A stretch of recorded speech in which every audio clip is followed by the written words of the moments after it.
I came to the US 9 years ago with only $300 in my pocket. No English. I started my own private chef business during the pandemic. I went from $13 per hour to $200 per hour. And I invested over $200,000 in personal development. But guess what? People thought I was happy, I was fulfilled, everything was rainbows. But the reality is, I wasn't happy. I was empty inside. I didn't feel enough. Hey, my name is Lalo. I am a coach for high achievers. I help them to create more success without boring therapy and without boring organizational hacks. So if this interests you, then stay until the end because you are going to love it. This is a little bit about my journey. So I came to the United States with the reason of becoming one of the best chefs in the world. Why? Because in Mexico I studied culinary arts and I always wanted to come to New York because my uncle was living here. I couldn't work as a chef because I didn't speak English and I didn't find a job. So I went back to Mexico despite everyone telling me, no, you should stay. People would love to stay here, if they're in the United States. But my heart told me, no, don't stay because you're not doing what you love. So I left. And then after 2 years, I came back. The truth is, I never thought I was going to come back. Honestly, in my mind, I was in Mexico. I was already working in a restaurant, a very good restaurant. And I was like, I'm going to hustle. I'm going to keep my head down and then I'm gonna become a chef here so I can become one of the best chefs in the world because I thought that that's what I wanted to do with my life. But then my uncle found me. He was like, do you want to come here? I just moved to the city 2 blocks away from Central Park. And I was just like, oh my God, that I would love to. So I took an intensive course 3 months just so I came prepared with English. But the truth is, I wasn't prepared when I came here. Anyway, I got here and then I started working in the kitchen. I was so fortunate to find a job in a 1 Michelin star restaurant. That was my first restaurant here in the city and I was so happy, so pumped, but at the same time, I was worried that I wasn't gonna even be able to perform enough or that I wasn't gonna be really a good chef because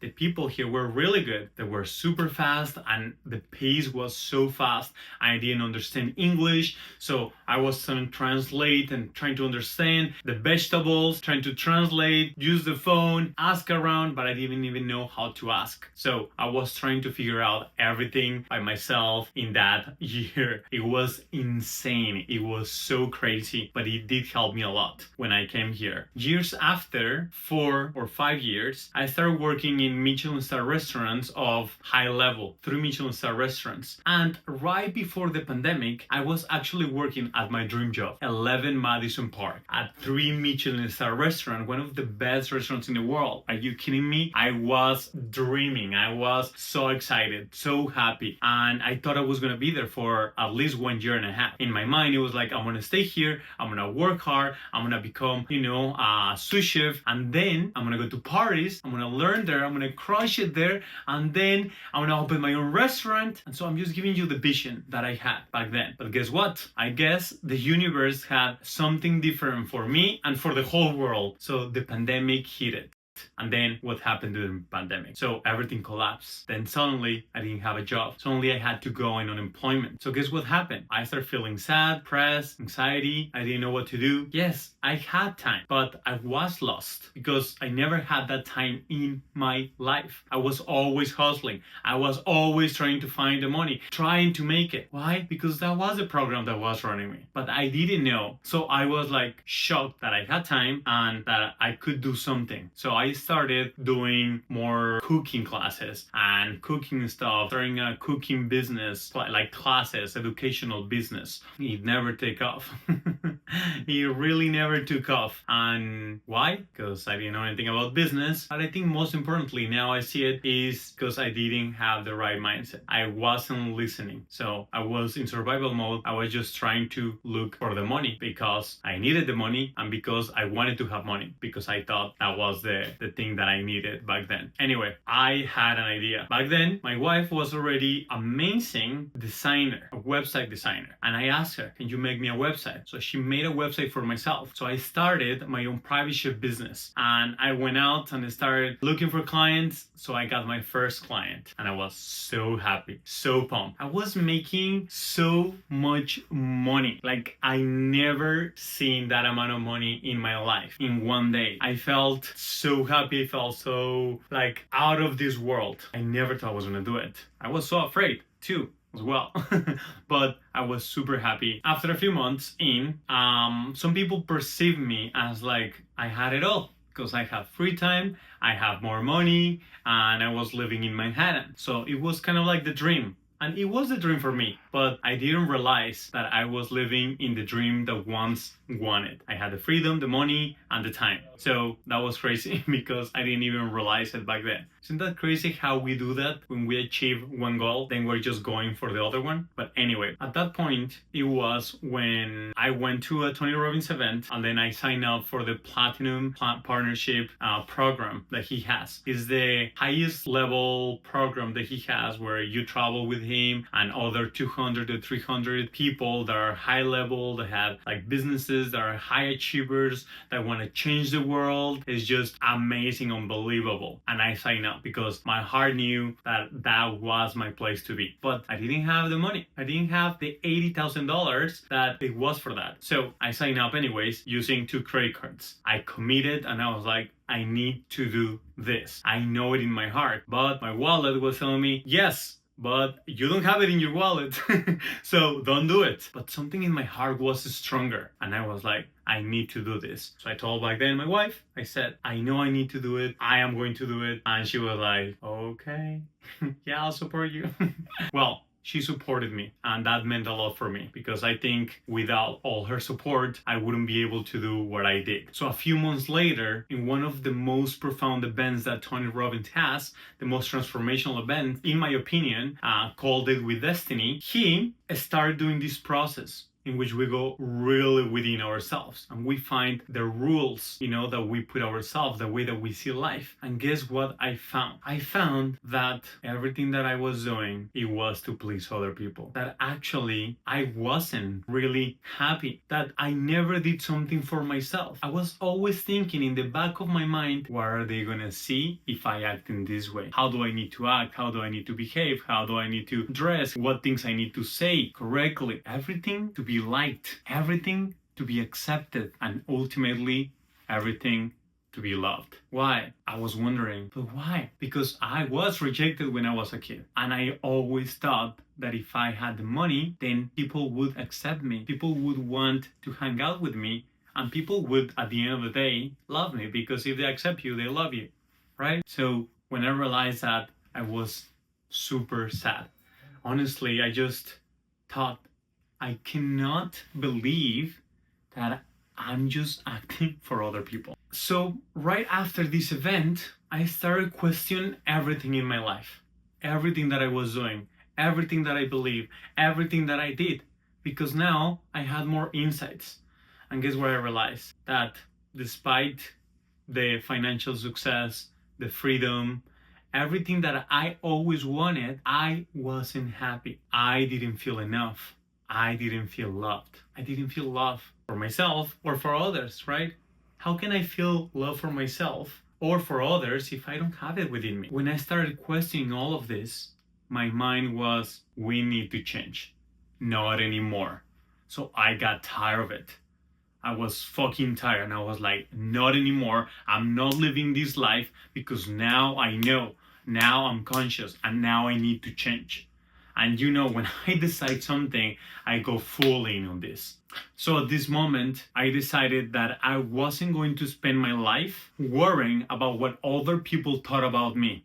I wasn't going to spend my life doing the things that people wanted me to do, the way that they wanted me to act, that they wanted me to be. Because that wasn't me. That wasn't the real me. And so I acted on it. I started changing the way I was behaving, the way that I was thinking. I started to be more bold, saying things like from my heart, trying to express more the things that I didn't want. And guess what? My life started exploding. Everything started changing in a good way and in a not good way. Not a very good way if you want to see it that way, because things start moving, things start shaking, relationships, family, friends, everything in my life started changing. And it was there when I realized something super important. I was chasing things all the time, over and over and over, because I thought if I have this thing, then I will feel like this. If I have certain amount of money, then I can feel free. All my efforts were to get the money to be accepted and loved. And that I wasn't chasing the money. I always thought that I wanted the money. That's why I came here. That's why I thought this was the way to be. But I wasn't chasing the money. I was chasing a feeling. What feeling? Love. What feeling? To be accepted. I wanted to feel enough. How many of you are just chasing a feeling, but you don't know it?